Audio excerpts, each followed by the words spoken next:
একদিন আপনারাও শুনবেন, আনিসুর রহমান আশরাফি নামে একজন ওয়াজ করত, সে আর পৃথিবীতে না। হবে না এমন? মুসলমান মাত্রই আখেরাতকে কলিজার মধ্যে রাখতে হবে। আখেরাত ভুলে গেলে আর মুসলমান থাকে না। আল্লাহ তাআলা আমাদের সমস্ত বিনিময় আখেরাতে দিবেন। দুনিয়া শুধুই বকদরে জরুরত, দুনিয়া শুধুই প্রয়োজন মতো সামান্য, আখেরাত অসামান্য। দুনিয়া একেবারেই সামান্য, আখেরাত অসামান্য। আল্লাহ কোরআনে বলছে দুনিয়া লাহবুন ওয়া লাইব, দুনিয়া হচ্ছে বান্দা তামাশা এবং খেলাধুলা, সামান্য। আমাল হায়াতুদ দুনিয়া ইল্লা মাতাউল গুরুর, আল্লাহ বলছে বান্দা দুনিয়া হচ্ছে ধোঁকা, ধোঁকা। এজন্য বাপ আমার, দয়া করে মেহেরবানি করে আখিরাতের জন্য প্রস্তুতি নেবেন, বলেন ইনশাআল্লাহ। যুবক ভাই, তোমাদের কাছে অনুরোধ, ভাইয়া নষ্ট হইও না, চরিত্রহীন হইও না। নিজেরে নিজে বরবাদ করলে পৃথিবীর কেউ তোমার খবর নিবে না। হ্যাঁ, তুমি না আমার মোবাইলে ফেসবুকে তুমি তোমার এই চুল দিয়া মোটরসাইকেলের ফাঁসে দাঁড়াইয়া অথবা ওই খালের কোনার দাঁড়াইয়া ছবি দিয়া মানুষের এত সময় নেই, উদ্দা একেবারে ধোকা খাইলে আর কি। মানুষের বুঝে আর কাম নাই, বইয়া বইয়া তোমার ছবি চাওয়ানো, তুমি যে একটা ঢকের। আরে বাপরে, আপনি একবারে ইউসুফ আলাইহিস সালামের মতো সুন্দর, আমাদের সাইতে মানুষ একবারে লাইন ধরছে, সিরিয়াল ধরছে, শুধু শুধু, একেবারেই শুধু শুধু নিজেরে নষ্ট করে দেওয়ার মধ্যে।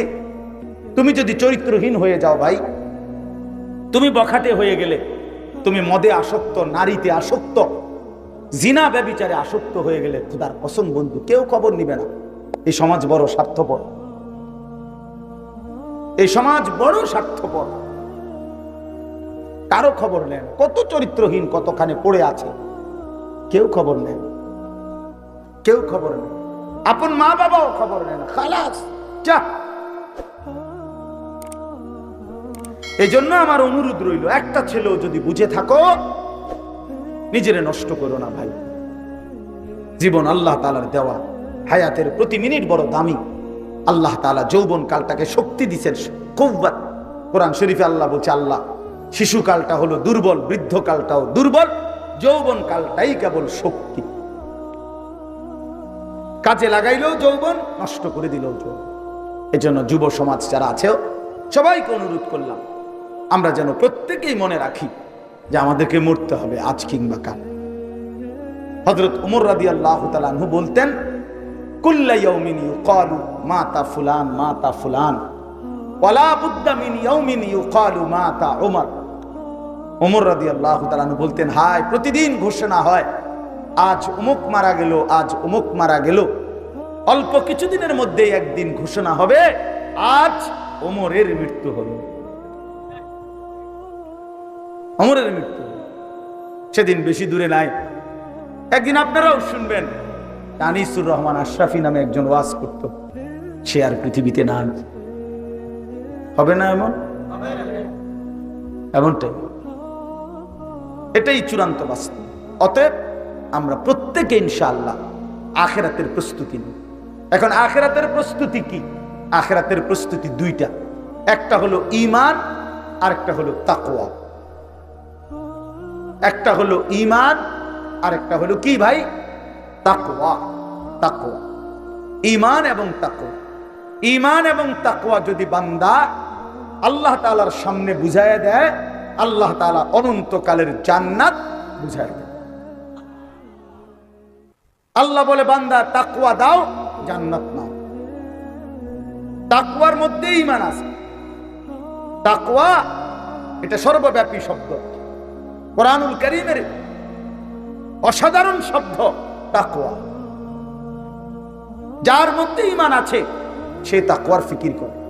তাকওয়া কি? তাকওয়া হলো দুই জিনিস, তারকুল মুনকারাত, ফি'লুল খায়রাত। সমস্ত গুনাহ ছেড়ে দেওয়া, সমস্ত আদেশ পালন করা। খালাস।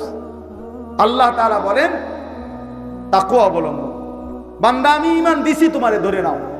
তুমি মুসলমান পরিচয় দিচ্ছ, মুমিন পরিচয় দিচ্ছ, কালেমা উচ্চারণ করো, তোমার ঘর মুসলমান, বাবা মা মুসলমান, তো আলহামদুলিল্লাহ তুমি অনেক নিরাপদ পরিবেশ পাইছো, আমি দয়া করে দিছি।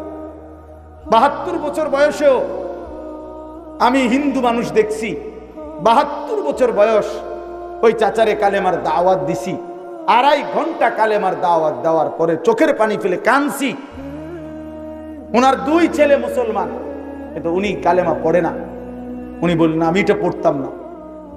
72 বছর পরেও আল্লাহর বান্দার জবান দিয়ে একবার লা ইলাহা ইল্লাল্লাহ বের হলো না। আর আমারে আল্লাহ দয়া করে আমারে আপনারে এমন মার ঘরে এমন বাবার ঘরে জন্ম দিছে, সেই ছোট্টবেলার 2 বছর থেকে কত হাজার বার লক্ষ বার আমরা এই কালেমা পড়তে পারছি। এই নিয়ামতের কি শুকর বলেন, এই নিয়ামতের কি শুকর? ওই বেটা যে 72 বছর বয়সেও কোনোদিন কালেমা পড়তে পারে না। এই জন্য ভাই আল্লাহ তাআলা আমাদেরকে ঈমান দিয়েছেন। মুসলমান তো আমরা পরিচয়ই দেই, এই যে আমরা এখানে এত সুন্দরভাবে বসছি, আমরা প্রত্যেকেই আলহামদুলিল্লাহ আমাদের কলিজার ভিতরে এটা আছে যে আমরা মুসলমান। ঠিক কিনা বলেন?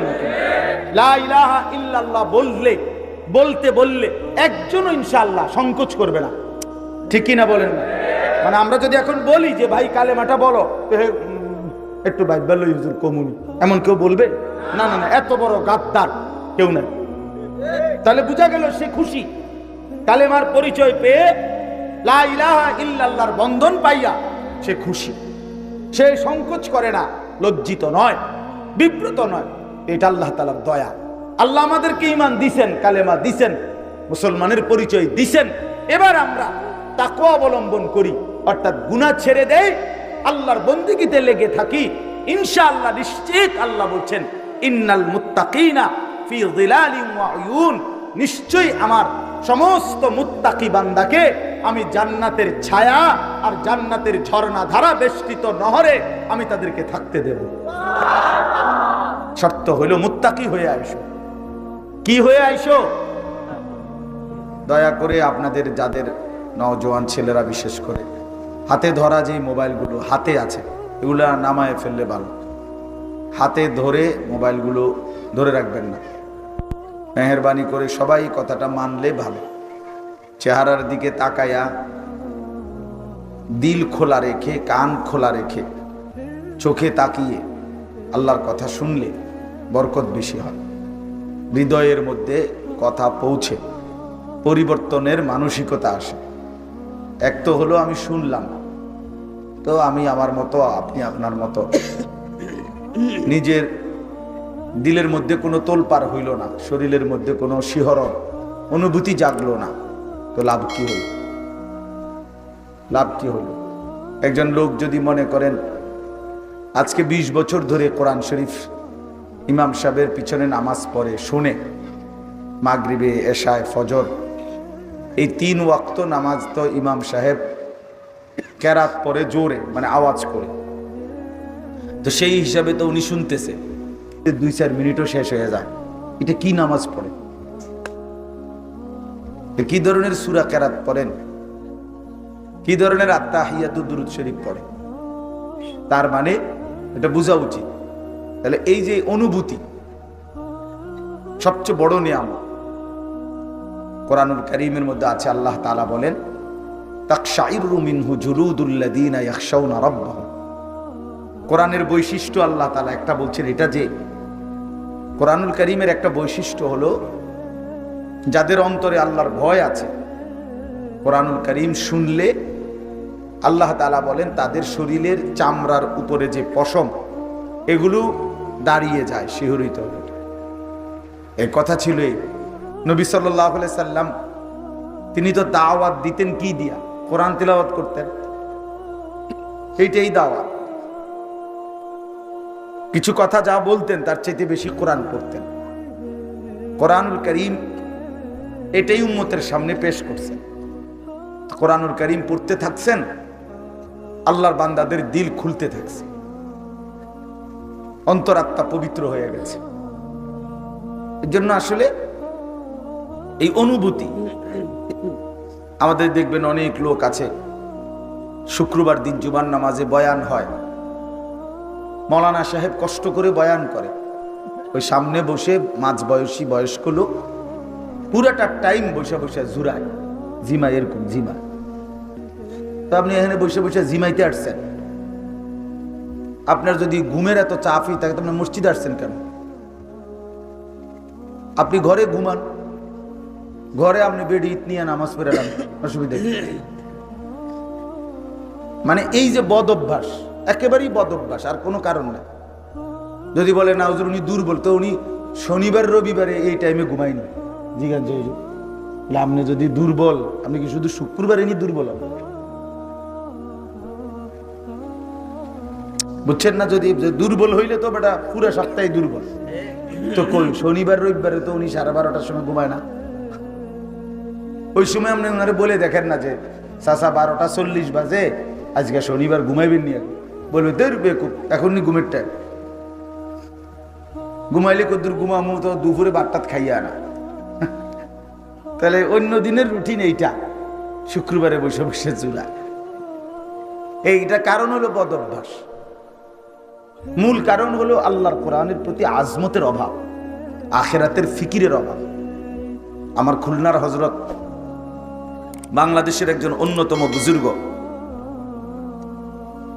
আরিফ বিল্লাহ হযরত মাওলানা মুফতি নুরুল আমিন সাহেব, হযরত এটা বলে, আল্লাহর কথা শুনতে গেলে যে জিমায়, মনে রাখতে হবে তার কলিজার ভিতরে আখিরাতের ফিকির নিঃসন্দেহে কম, আখিরাতের অনুভূতি নেই, আখিরাতের ব্যাপারে গাফেল। এজন্য তার কলিজার ভিতরেই এটা যে এগুলো আমার তেমন কোনো প্রয়োজনীয় বিষয় না। হলো হুজুরের চাকরি, শুক্রবারে ওয়াজ কদ্দুর করণ লাগে, এটা হুজুরের ডিউটি, হুজুরে করে, আমার কি আর? আমার তো হইলো আমার দুনিয়া, আমি খাইয়া দাইয়া দুনিয়া ভোগ করছি এই। কিন্তু যদি উনি বুঝতেন যে এই কথাগুলো আমার জন্য, এই কথাগুলো আমার আখিরাতের জন্য, তো নিশ্চিত শতভাগ মনোযোগ দিয়ে শুনতেন। আমাদের নওজোয়ান ছেলেরা, ওলামায়ে কেরাম জুমার নামাজে বয়ান করে, পিছনে বসে বসে দেখবেন এই ধাক্কাধাক্কি, ঠেলাঠেলি, দুষ্টামি, কথাবার্তা, মোবাইল টিপতেছে, এই মস্কারি করতে করতে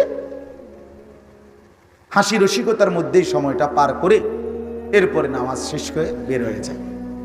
দাখালা জাহেলান খারাজা জাহেলান, ঢুকছেও মূর্খ, বাহিরও হইছে মূর্খ। অর্থাৎ আগেও কিছু জানতো না, এখনো কিছু জানে না, কারণ সে তো শোনেই না, এ জানবে কি, সে বুঝবে কি? সে তো এতে কোনো প্রয়োজনই বোধ করে না। অথচ ক্লাস 1-এর বাচ্চাও ক্লাস চলাকালীন এতটা গাফলতি করে না, টেলিভিশন দেখতেও কোনো আওয়াজ করে না, কারণ সে মনে করে ওর মধ্যে আমার শিক্ষণীয় অনেক কিছু আছে, কিন্তু আল্লাহর কোরআন থেকে তার জানার কিছু নেই।